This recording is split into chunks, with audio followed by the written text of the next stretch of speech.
on. The Cavaliers were in Boston practicing at Emerson College last night. I got a text from someone in the organization saying, hey, where's your name in the rafters? And I'm like, well, my name wasn't there, but this guy's name was. That is John Karalis, who scored 1,500 points, grabbed 1,000 rebounds at Emerson, and now covers the Boston Celtics for the Boston Sports Journal and Locked On Celtics. John, thanks for joining us today. How you doing? It's my pleasure. I'm doing great. Always nice to see teams swinging through my old stomping grounds. John, Mike is unbearable with his Emerson propaganda. I mean, it never stops. It never stops. I mean, this is crazy. You're like the Division III Notre Dame with all the propaganda. I don't know what's happening here. Well, I mean, we're one of the most influential basketball programs in the NBA. We've got two GMs, we've got a former GM, we've got a number of scouts, we've got coaches, we've got everything. It's basically Duke, North Carolina, and Emerson. Like, that's the hierarchy of NBA of basketball program influence in the NBA. I would say this: that my college, also a Division III school, cut it out. has two great former head coaches. More impressive than this list. Both the Van Gundy brothers went to my school. There you go. We've got Sam Presti. We got Sam Presti. Sam Presti's the best. He's a nerd. The best He's GM a nerd. Who cares? He's a clubhouse nerd. A man who built two powerhouse teams in the middle of nowhere. By the way, Stan Van Gundy actually didn't go to my school. His dad did. Oh, so now you're lying. He gonna lie like that. Jeff Van Gundy did, but he went for 1 year and then he transferred. Just to keep up with Emerson. Right? Come on, what are we doing here? Emerson, we can't keep up. Emerson is the Notre Dame of Division III, which must mean you get overrated every year and lose big games. But no, I'm kidding. Yeah. John, let's get to it. When I look at this matchup, I don't really see where the Cavs can win. I want them to win. I hope we can pull an upset over your Celtics there, but I don't see anywhere where the Cavs have an advantage. Do you think the Cavs are going to be tough competition for the Celtics? And do you think the Cavs have any chance of winning this series, honestly? So, I thought maybe coming into the playoffs, like, okay, Cleveland, Orlando, that won't be the toughest. I still expect Boston to make it to the NBA Finals. But I thought, okay, there's some length, there's some toughness there.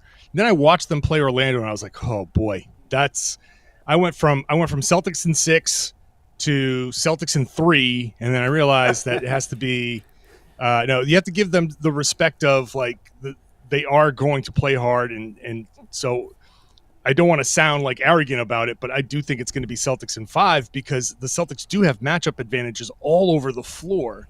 And, Donovan Mitchell had to work extraordinarily hard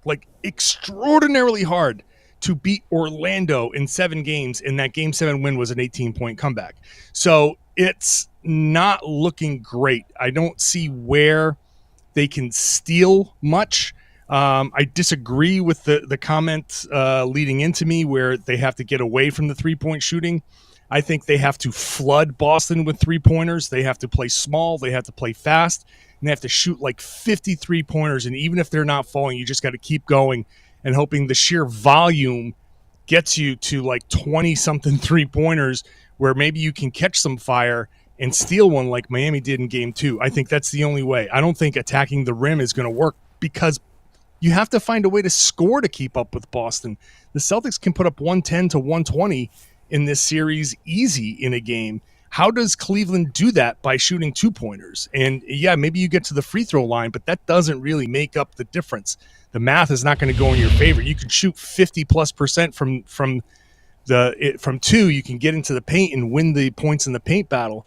But if you're not matching Boston's math, if you're not matching Boston from 3, where anybody that they put out there can get hot, it's going to be a very, very tough series for Cleveland. This is what happens, Jason. When Emerson takes over the league, it's no longer about basketball. It's about math. It's about math. We don't even basketball. There's not even a math class at Emerson. Go ahead. So get that. No, John, to your point. Seriously, like, the funny thing about that is there's like 2 math classes at Emerson College. That's it. I agree. And I failed both.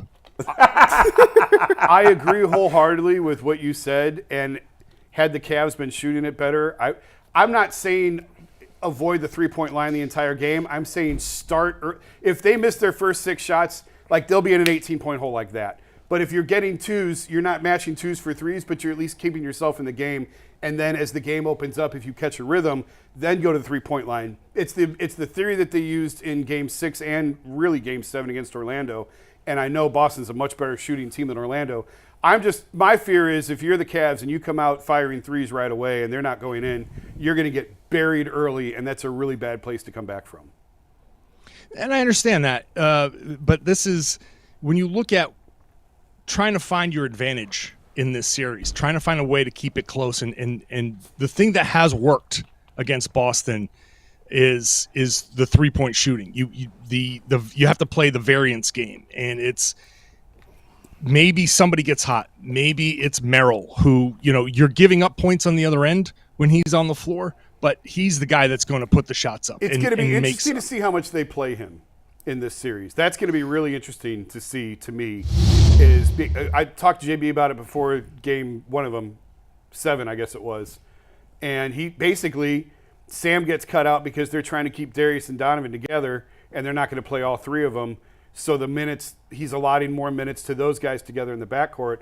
But I was not big on Sam in the Orlando series, but I am on him in this series. I think that they've got to find a way to get Merrill on the floor, sort of to the point that you're making right now. Yeah, I think you have to find a way to play him, and if that means you split up Garland and Donovan Mitchell, then so be it. Look, Garland to me is my defensive focus for the Celtics. I'm not even worried about Donovan Mitchell. We just saw Donovan score 50 points in a loss, so we've seen recent evidence that you can hold the rest of the Cavs to less than 50 if Donovan Mitchell goes off. What my defensive focus is, I'm putting Jaylen Brown on Mitchell and saying, don't bite on fakes, don't foul, go have fun. And I'm keeping Drew Holiday on Darius Garland. If you put those two out there together and I get to put Holiday on Garland and try to break his confidence for the entire series, then that's my defensive focus. And then I've got help all over the floor, and that's going to limit what Donovan Mitchell can do. Now, if you put Merrill out there, that's a guy that you can't help off of necessarily. And again, you're targeting him on the other end.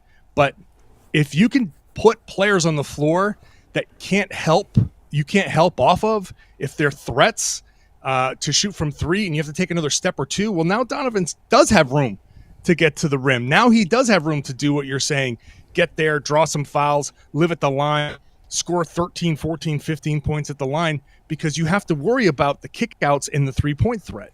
So that's where I'm saying the Cavs need to have those threats out there. If you have Garland out there and you can kind of dare him to shoot, if you play Okoro, then thank you.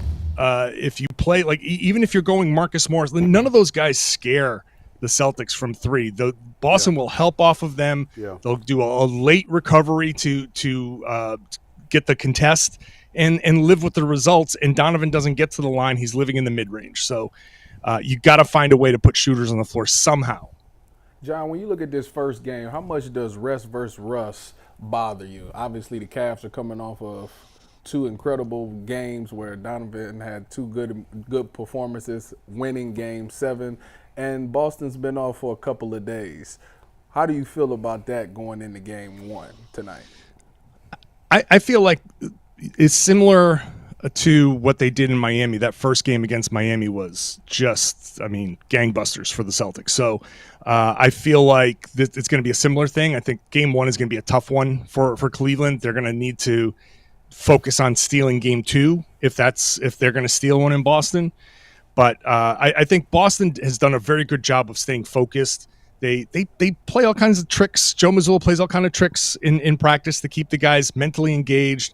It's not like they've been sitting around for a week. They're out there. They're practicing hard. They're trying to do it with, real game situations, pumping super loud, crowd noise and music, and trying to replicate something to keep them, focused on how the environment's going to be. And if the Celtics just play fast and move the ball, they'll settle into the game really quickly. So I'm not worried about rust necessarily with those guys. heading into this. I think it's actually going to help them play at the speed that I want them to play at, because one of my biggest concerns in this series is that the Celtics go matchup hunting and they see Merrill on the floor. They see somebody that they can attack on the floor and they go, okay, everybody clear out. We're going to slow the game down. We're going to bleed the shot clock down to 8, and we're going to try this one offensive move. And that takes the Celtics away from the power of their offense, which is Tatum and Brown draw a ton of attention. And when you swing it, you're swinging it to Derek White and Drew Holiday and Al Horford. And if you overreact and recover to them, now Brown and Tatum swing free again, and they get the ball in a more advantageous situation. So playing fast, playing free like that is to Boston's advantage, and being rested allows them to do that. John, obviously, the consensus is you agree. Certainly the Celtics should win this series most likely. So the Porzingis injury for this series, probably not a big deal. But going forward, I don't know how long he's supposed to be out. I read potentially the rest of the postseason. You give us whatever you know. How much of a difference do you think that will make potentially going forward against, I'll say the Knicks, although it's not a guarantee it'll be the Knicks, and potentially whoever they play, and Minnesota looking good right now in the NBA Finals? Yeah, look, the further you go, the more you need them. So I don't think it's going to be an issue in this series. I think there's the potential for him to come back in the conference finals. I don't think he's done for the postseason. Okay. So I think Porzingis is, he seemed very confident when we talked to him the other day. Joe Mazzulla, said he was already walking a little bit better on Monday. So taking those steps to get back, and it's, he had a calf strain, a left calf strain earlier this season, cost him 2 weeks. They were being conservative with that. But hopefully it's a 3-week type of thing, and they can get past Cleveland and into a series. Let's say it's against New York. I think Boston can get by New York without Porzingis. You can use Horford against Mitchell Robinson and space the floor. They don't have a ton of other size that you have to worry about necessarily. I think Hartenstein, you can attack him with Jason Tatum, and the rest I think is matches up fairly well for Boston.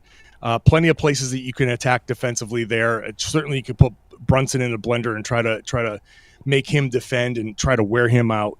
So it'll be more difficult, but I think they can get by even that without Porzingis. Now, if you get to the NBA Finals, and if it is Minnesota or if Denver comes back, you need him. You need him, especially with the double big configuration in Minnesota. You need somebody to bring Gobert out. You need somebody to space that floor so you can open up the lane. If not just to get to the rim, it's for driving kicks that the Celtics are very good at. So eventually they're going to need him, and I do think that they're going to get him back. John, when you look at this Cavs lineup, right now Allen isn't playing, but if he does come back, does that change your opinion a little bit on the success the Cavs can have? Because right now with Mobley out or with Allen out and happen to go with maybe a smaller lineup, it seems like the Celtics have an advantage. But if you get that anchor back in Allen, does that change your opinion a little bit? I honestly think that Cleveland can do better against Boston going smaller. And I think if you put Allen in there, it clogs up a lot. And you have now 2 non-shooters on the floor with Evan Mobley. Mobley's unwilling to shoot. He can hit a couple. I know he hit a couple of threes early in that series and then just disappeared. So I think the more non-shooters you have on the floor against Boston, the worse you're going to be. If Allen is playing, then you could put Horford on Allen and Tatum on Mobley, and that still allows you to help, and you live with whatever mid-range 15-footers that they might hit, because again, it's just not going to add up to enough points for Cleveland. I don't see, even with Allen in the game, I don't see the Celtics scoring less than 100, and I don't see the Cavs scoring more than 100. I still think the Celtics still have the advantage on the perimeter, and with their ability to drive and kind of like pull the defense apart, I think that is still an advantage even with Allen. Now, it does mean that you're getting to the rim less, right? And it's going to mean a little bit more mid-range. And the formula if they can do it defensively, playing some drop coverage, running the Celtics off the three-point line, and running them into mid-range shots, you can kind of flip the math on Boston and see if you can get them into a two-point battle. If you can drag Boston into that, then sure, I think that's something that could work. But I just think Boston is aware of that, and they have too much with Holiday and White and Horford. There's just too many places you can go for shooting that can break that up. John, great stuff, man. We appreciate it. Maybe you and Michael get together at the next Emerson reunion, plan for chemistry class or something. I don't know what's going on, but my niece is actually going to be a freshman at Emerson this fall, so I'm just having some fun. We're TV people, man. We're TV and actors. That's all we are. There's like 3,000 kids at that school, and we all want to be on camera. Beautiful. Good job, John. Thanks, John. man. Thanks, John. Appreciate it.